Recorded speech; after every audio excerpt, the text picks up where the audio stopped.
इतने लोगों के बीच में बड़े बड़े उम्र के लोग को 10 आदमी के बीच में खड़ा होना महंगा पड़ जाता है। 10 आदमी के बीच में खड़ा होकर के उसका पूरा हाथ देश पूरा थरथर करने लगता है। और इस बात को तभी से हम वही गेन कर रहे थे कि स्कूल के जितने भी शिक्षक उस बच्चा को किस प्रकार से प्रेरित किए हैं, आप सो विचार करिए। और बच्चा कितनी शानदार तरीका से पूरा निगर होकर के आकर के जो भी डांस किए कितने बेहतरीन तरीका से किए। तो इसलिए हम ये कहना चाहेंगे कि हमारे समाज में दो तरह के व्यक्ति होते हैं। कुछ व्यक्ति जिसको पूरे धन और दौलत होते हैं, थोड़ा ध्यान से सुनिएगा अभिभावक सब। कुछ व्यक्ति होते हैं जिसको काफी धन दौलत होते हैं, वह अपना बच्चा को गरीब जहां की अच्छा कोचिंग अच्छा घर नहीं बना, अच्छा शिक्षक माने अच्छा शिक्षक तो है ही, अच्छा घर नहीं, अपना बच्चा को अच्छा घर में होने के कारण वह धनवान व्यक्ति वो अच्छे संस्थान में अपने बच्चे को नहीं देते। वो उस संस्थान में धनिक आदमी अपने बच्चा को देते हैं जिस संस्थान का पूरा बड़ा घर हो, 4 मंजिल का बिल्डिंग हो, उस स्कूल के पास 10 गो गाड़ी हो, उस टीचर जो है पूरे मतलब कि इतना कहा जाए उसका जवाब ही नहीं। रियल में अगर आप पता कीजिएगा तो जिला का जो नंबर 1 स्कूल आप समझते होंगे, उसका आप गहराई को पता कीजिए, कुछ भी पढ़ाई नहीं होता। आप लोग अध्ययन कीजिएगा, जो आपको नाम नहीं लेना चाहेंगे किसी के बारे में, लेकिन आपको हम समाज पर पूरे अध्ययन करते रहते हैं। Social media, Facebook, Instagram, YouTube पर भी समाज को हम लोग जागरूक करने का काम कर रहे हैं कि शिक्षा क्या चीज है। आप लोग आरपी यादव सर्च करके फेसबुक चलाते हैं तो वहां देख सकते हैं, इंस्टाग्राम पर देख सकते हैं, यूट्यूब पर खोज सकते हैं। ऑफलाइन भी आपको, हमारा ऑफलाइन तो पूरे हिट है हम उसी के अंतर्गत। लेकिन अब हम सोच रहे हैं कि हम समाज को शिक्षित करेंगे तो एक प्लेटफॉर्म है सोशल मीडिया का, वहां पर भी कुछ वीडियो बना करके यही सब बात को बताने का काम करते हैं। जितने भी जिला के नंबर स्कूल है, नंबर 1 स्कूल, आप जा करके वहां देखिए बच्चा का फीस कितना मोटा रकम देता है। उस बच्चा को आप कह दीजिए सही तरीका से चलने नहीं आता है, सही तरीका से बोलने नहीं आता है, और बड़ा आदमी का जो बाल बच्चा बड़े स्कूल में पढ़ता है वो अपने बच्चा को निकलने नहीं देता है कि हमारे बच्चा से अगर कोई सवाल कर देगा तो हमारा कमजोरी बच्चा का पता चल जाएगा। ये सच्चाई है। आपके अगल बगल में कोई अगर धनवान का बाल बच्चा किसी बड़े स्कूल में पढ़ता है, आप छुप करके एक बार उसको पूछ दीजिएगा, आप अपने दादाजी का इंग्लिश में स्पेलिंग लगाओ, नहीं लगा पाएगा। हम लोग अध्ययन कर चुके हैं। कहिएगा अपने गांव का नाम अंग्रेजी में कहो, नहीं कह पाएगा। और अभी जो हम देखे थे ये बच्चा सबका, ये बच्चा से बड़े बड़े स्कूल का बच्चा टकरा नहीं सकता है। हम लोग पूरे विद्यार्थी जब आते हैं पढ़ने के लिए तो हम लोग सब पर अध्ययन करते हैं और अध्ययन करके विद्यार्थी को समझाते हैं कि समाज में चल क्या रहा है, क्या तरीका से लूटा जा रहा है, इस चीज का हम लोग को आइडिया नहीं है। तो कुछ गार्जियन जो है अपना आप को कमी महसूस करते हैं, गरीब के बच्चा के साथ में मेरा बच्चा कैसे पढ़ लेगा।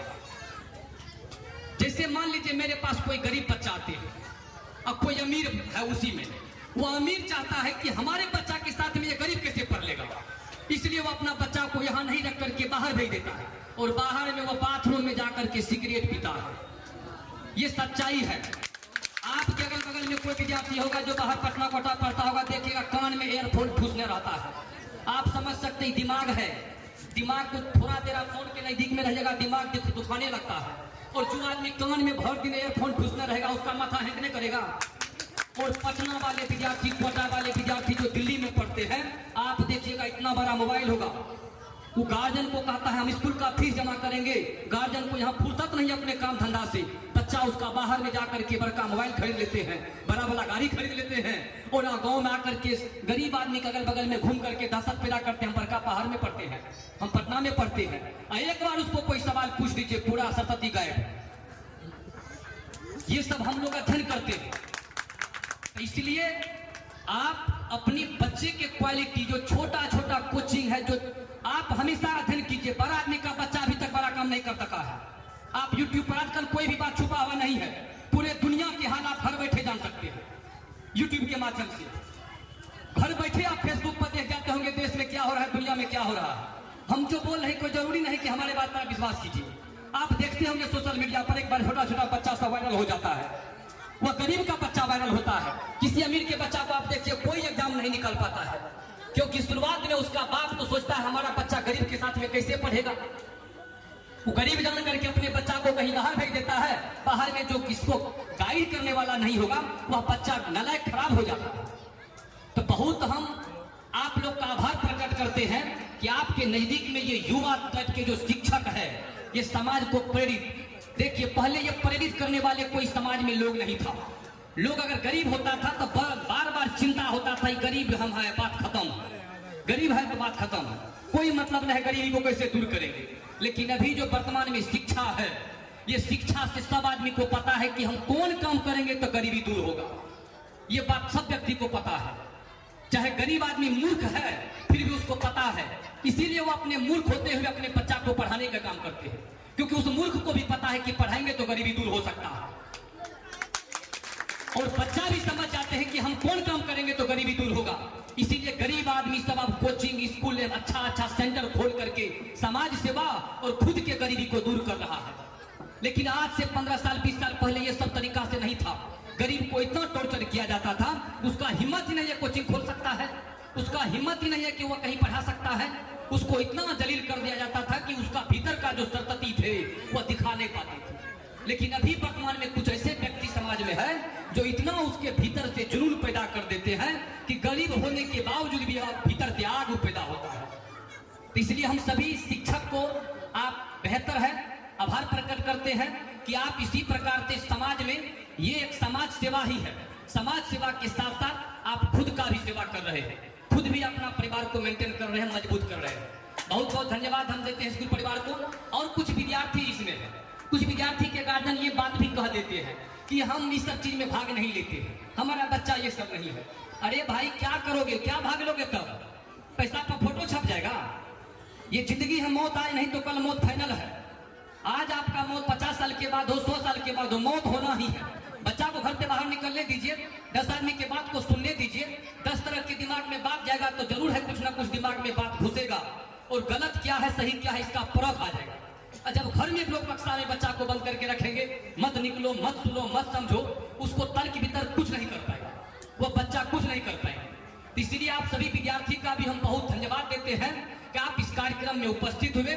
और जब यहाँ पर जो विद्यार्थी भाग नहीं लिए होंगे अभी काफी पछता रहे होंगे कि हम भी लिए होते तो हम भी यहाँ पर परफॉर्मेंस दिखा पाते। तो इसलिए हर व्यक्ति को, हर विद्यार्थी को, खास करके युवा जितने भी हैं, पढ़ाई के साथ साथ आप हुनर को भी कुछ सीखने का प्रयास कीजिए। अरे नाचने का ही हुनर होगा तो नाच करके भी आप कमा सकते हो। अच्छा पढ़ लिख करके PhD कर लिया, कोनो हुनर नहीं है तो फिर आप क्या कर पाओगे। कुछ हुनर सीखो, खाने बनाना है तो खाने बनाने का इतना शानदार तरीका सीख लीजिए कि जीवन में अगर नौकरी चाकरी नहीं हुआ तो आप खाना बना करके आप अपना 10,000-20,000 कमा सकते हैं। इसलिए हर स्कूल में कुछ स्किल डेवलप भी होना चाहिए, जैसे सिलाई मशीन हो गया, ये भी सीखना चाहिए। कल को अगर कुछ नहीं होता है तो कम से कम एगो हुनर तो है, इस हुनर को लेकर के हम अपना परिवार को तो टेकअप कर सकते हैं। बहुत ऐसे विद्वान सबको देखते हैं, डिग्री बड़ा बड़ा रहता है लेकिन उसके पास कोई हुनर नहीं रहता है, उसको कुछ भी नहीं आता है, तो उस डिग्री का कोई मतलब नहीं है। तो इसलिए पढ़ाई के साथ साथ आप अपने माता पिता जो काम करते हैं उस काम पर भी ध्यान दीजिए और कभी कभार सहयोग भी कीजिए, ताकि आप भी उस काम को सीख लीजिएगा। तो भविष्य में अगर शिक्षा आपका साथ नहीं देगा, आपका सरकार साथ नहीं देगा, आपका वो जो पिताजी वाला हुनर सीखे थे या समाज में जो हुनर सीखे थे वो हुनर आपका काम आएगा। ज्यादा समय हम नहीं लेंगे, हमको फिर मधेपुरा भी निकलना है। बहुत बहुत धन्यवाद आप सभी को। फिर नेक्स्ट